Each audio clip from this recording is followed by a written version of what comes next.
subscribe our channel and press the bell icon for regular updates.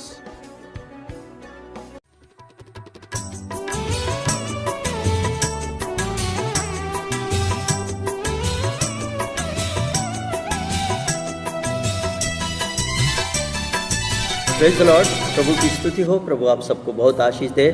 परमेश्वर का अनुग्रह है हम सबों के साथ में बना रहे और प्रभु आप सबको सुरक्षित रखा है। मैं दुआ करता हूं कि आप सब प्रभु में सुरक्षित है और हम सब लोग मिलकर परमेश्वर की स्तुति और धन्यवाद करते हुए हम परमेश्वर के वचनों को अध्ययन करेंगे। मेरे प्रियो, आज का वचन हमारे लिए होगा भजन संहिता उसका 27वां अध्याय यानी 27वां भजन उसका 4 और 5 वचन को हम लोग ध्यान करेंगे। मेरे प्रियो, इन वचनों में हम लोग ध्यान देंगे कि दाऊद किस मानसा से वो ये कह रहा है कि एक वर मैंने यहोवा से मांगा है। आमीन, हालेलुया। तो हम उस वचन को पढ़ेंगे। एक वर मैंने यहोवा से मांगा है, उसी के यत्न में लगा रहूँगा। आमीन, हालेलुया। प्रभु की स्तुति हो। मेरे प्रियो, अब दाऊद ने परमेश्वर से यह विनती की कि मैं एक वरदान मैं प्रभु परमेश्वर से मांगता हूँ और उसी के यत्न में लगा रहूँगा। आमीन, प्रभु की स्तुति, हालेलुया।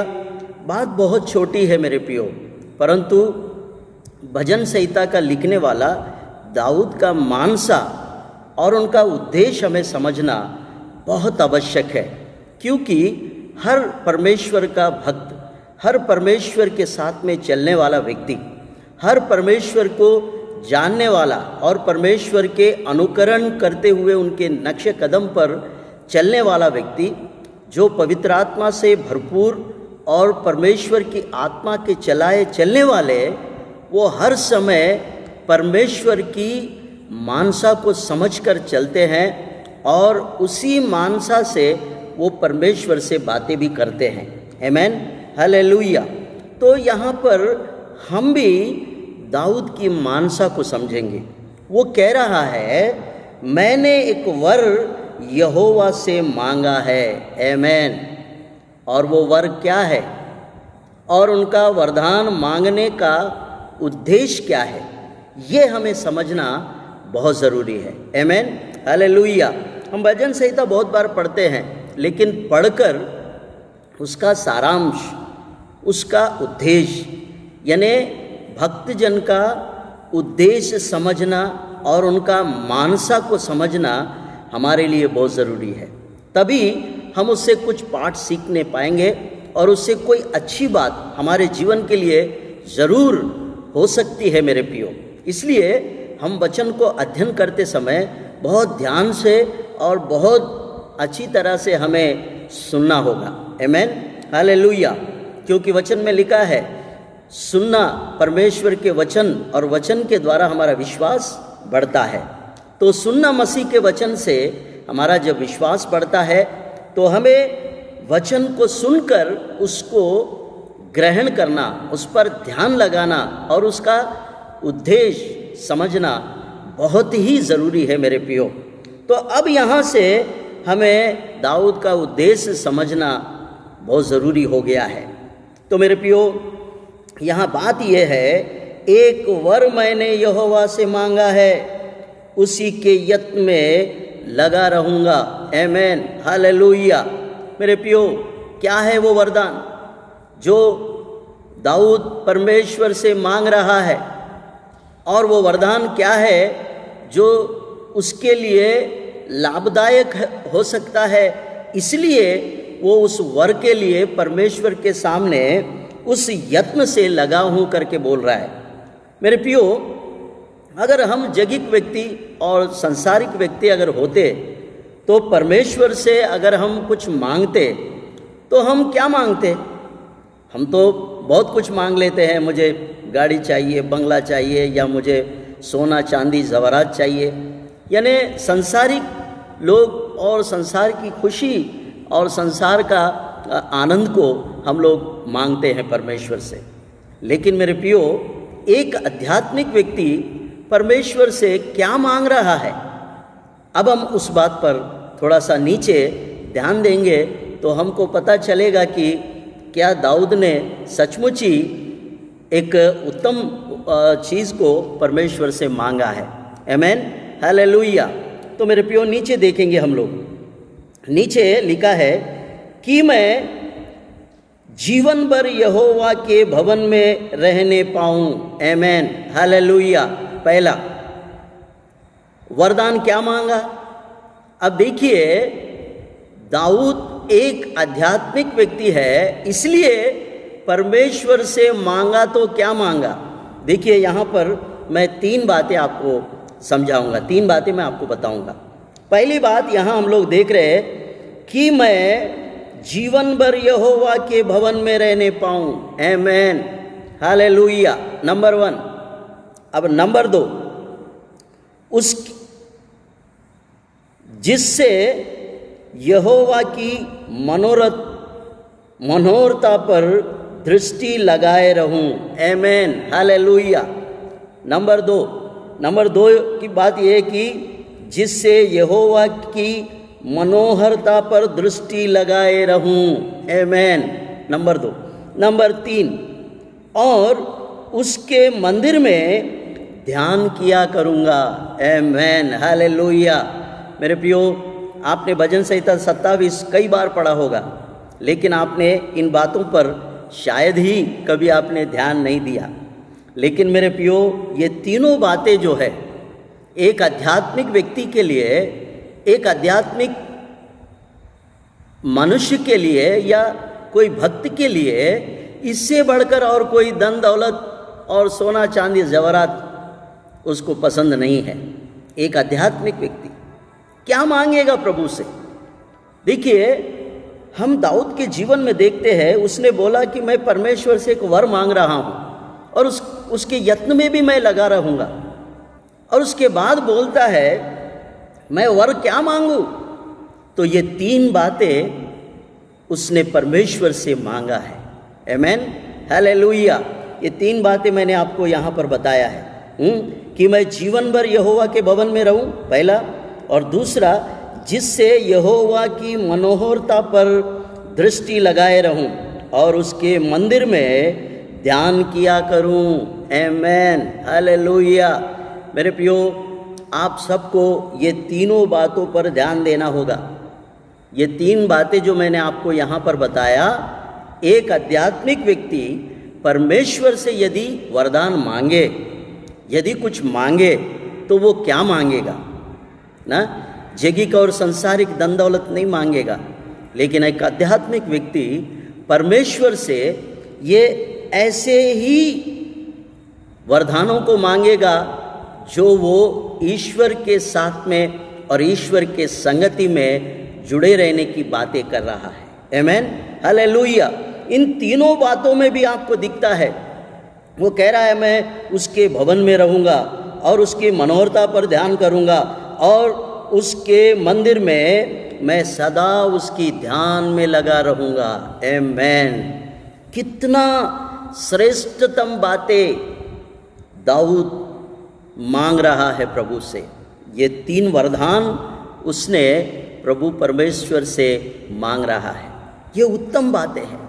मेरे प्रियो, हम देखते हैं नए नियम में जब प्रभु यीशु मसीह जब मार्था और मरियम के घर में गया, तो मार्था अपने कामों में लगी और वो बहुत बिजी हो गए और वो कहने लगे कि प्रभु मैं काम में लगी हूँ और मेरी बहन देखो बैठी है आपके पास। ऐसा वो शिकायत करने लगी। लेकिन मेरे प्रियो, प्रभु यीशु मसीह ने कैसा उदाहरण दिया।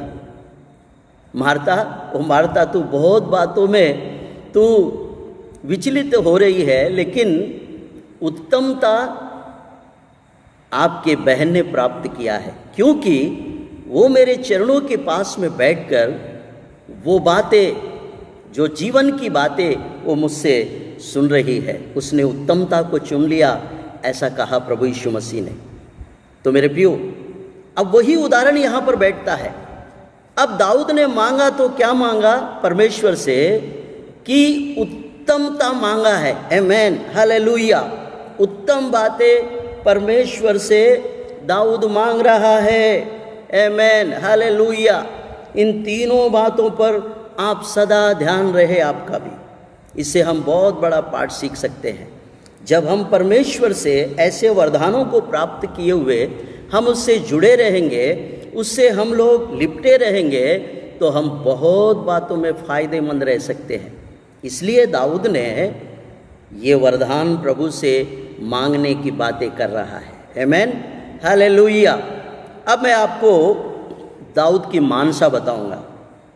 दाऊद की मानसा, इसके पीछे उसका उद्देश्य ये है कि मैं अगर इन वरदानों को प्राप्त किए हुए परमेश्वर के साथ में यदि लिपटा रहूं, तो मेरे लिए, मेरे जीवन में और मेरे भविष्यत काल में मेरे लिए बहुत फ़ायदेमंद की बात हो सकती है। ये बात दाऊद को मालूम है।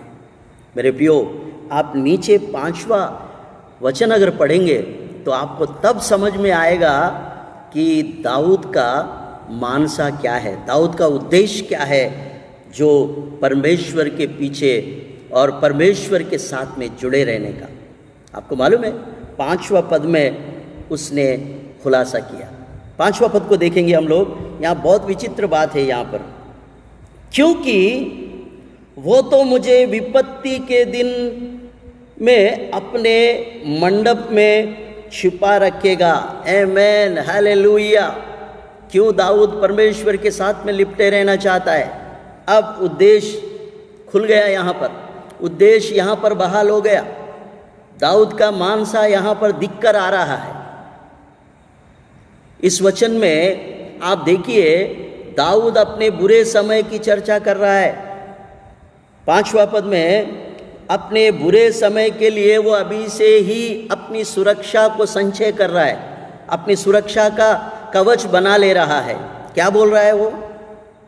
क्योंकि वो तो मुझे विपत्ति के दिन में अपने मंडप में छिपा रखेगा। आमेन, हालेलुया। प्रभु की स्तुति हो मेरे प्रियो। आप समझ रहे मेरी बात? परमेश्वर से वरदान वो इसीलिए मांगा कि मैं आपके साथ आपके भवन में मैं बना रहूं, ताकि मेरे विपत्ति के दिन, मेरे बुरे दिनों में आप मुझे अपने मंडप में छिपाए रखेंगे। आमेन, हालेलुया। और नीचे अपने तंबू के गुप्त स्थान में वो मुझे छिपा लेगा और चट्टान पर चढ़ाएगा। आमेन, हालेलुया। मेरे प्रियो, 5वें पद में 3 बातें हैं। पहली बात यह है कि तू मुझे विपत्ति के दिन अपने मंडप में छिपाएगा, अपने तंबू के गुप्त स्थान में मुझे छिपा लेगा और चट्टान पर चढ़ाएगा। 3 बातें हैं 5वें पद में भी। आमेन, हालेलुया। अब इन तीनों बातों को यदि हम देखते हैं तो दाऊद अपने बुरे दिनों की बचाव के लिए ये सब कुछ कर रहा है। अपने बुरे दिन, यहाँ लिखा है विपत्ति के समय में, उसके विपत्ति, उसके जीवन काल की विपत्ति की चर्चा वो यहाँ पर कर रहा है। मेरे प्रियो, कितने बुद्धिमानी से वो परमेश्वर से वरदान मांगा और परमेश्वर के साथ में जुड़े रहने की बातें किया, और फिर वो कह रहा है ये सब बातों के पीछे उसका उद्देश्य, उसका मकसद, उसका सही उद्देश्य यहाँ पर 5वें पद में प्रकट हुआ है। मेरे प्रियो, हम लोग बहुत बार अपने जीवन में यही गलतियाँ करते हैं। हमारे लिए एक कहावत अच्छी बैठती है, जब बारिश आती है तब हम लोग घर संवारना शुरू करते हैं, है ना? ये गलत है। बारिश के पहले ही अपन अपना घर संवार लेना चाहिए। ये उदाहरण हमारे ऊपर में बैठता है ना? लेकिन दाऊद बारिश आने के पहले ही अपना सुरक्षा, अपना बचाव का कवच बना ले रहा है। इसलिए वो कह रहा है अपने विपत्ति के दिन अपने मंडप में वो मुझे छिपा लेगा। क्यों छुपाएगा? क्योंकि मैं उससे वरदान प्राप्त किया हुआ उसके भवन में, उसके साथ में संगति में रहता हूँ। आमेन, हालेलुया। उसका उद्देश्य यहाँ पर प्रकट हो रहा है। मेरे बुरे दिनों में वो मुझे अपने मंडप में छिपाएगा। और एक गहरी बात उसने यहाँ पर छोड़ा, अपने तंबू के गुप्त स्थान में, आमेन, हालेलुया। परमेश्वर का एक गुप्त स्थान भी है, उसके तंबू में एक सीक्रेट जगह भी है, जहाँ पर वो अपने भक्तों को, अपने बच्चों को वो अपने गुप्त स्थान में छुपा देता है, आमेन। शैतान तो क्या, शैतान के बाबू को भी आप नहीं मिलेंगे। परमेश्वर के पास में ऐसे सीक्रेट जगह भी है। इसलिए विपत्ति के समय मेरे प्रियो, आज हम लोग कितने विपत्तियों का सामना कर रहे हैं।